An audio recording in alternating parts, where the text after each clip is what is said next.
Piali, Neno toca Lilical-Tonac. Hoy el sol ha alcanzado su cenit y nosotros hemos llegado a la 11ª casilla de esta cuarta trecena C. Xochitl. El tonali es Matlactli Guan C. Ixcuintli.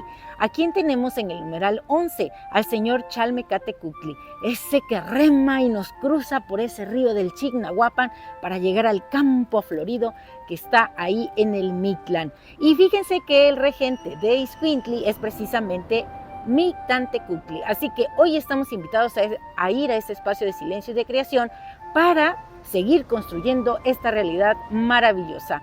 Quiero decirles que vamos a ir con unas plumas rojas muy bonitas porque la ave que acompaña a Chalmecatecuhtli es Alot, la guacamaya roja, esa que es escandalosa, preciosa, y vamos a ir con esa habilidad que tiene de cantar y de parlotear a platicar con la señora Mictecacihuatl, que es la dualidad de Mictantecuhtli. Ahí con ella vamos a ir a echar el chal, como dicen por ahí, hoy cuando nos vayamos a dormir, a entrar en esa probadita del estado de muerte.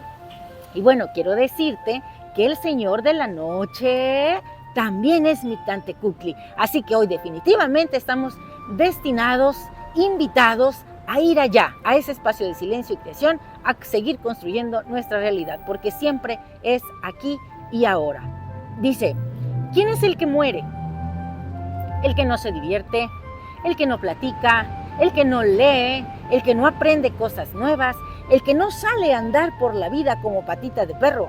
Por eso yo hoy me he puesto mi patita de perro y he llegado a este parque maravilloso. Así que yo te invito a que disfrutes del estado de vida para que valores también el estado de muerte. Sí, porque ese es cuando te vas a dormir y a veces no nos preparamos para dormir. De repente llegamos cansados de la rutina diaria y nos quedamos dormidos y ya no nos preparamos. Hay que prepararnos. Podemos prepararnos leyendo una poesía.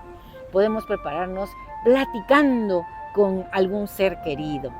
Bueno, pues ahí está la tarea para el día de hoy. Y el conjuro es el siguiente. Hoy yo mismo soy Matlactli Guan C. Ixcuintli. Me he puesto mi patita de perro para recorrer estos caminos de la vida, disfrutar, llenarme de la gracia de los colores, del aroma de las flores, de la sonrisa de las personas. Quiero ir al Mictlán cargado de energía con esas plumas rojas de Alot, porque yo soy amor por la vida y disfrute de ese estado de ensoñación. Un placer compartir. Si te ha gustado, dame un like. Suscríbete a mi canal Lilical-Tonac. Recuerda que esta es tu casa y Lilical-Tonac no te abandona. Hasta pronto, Timota.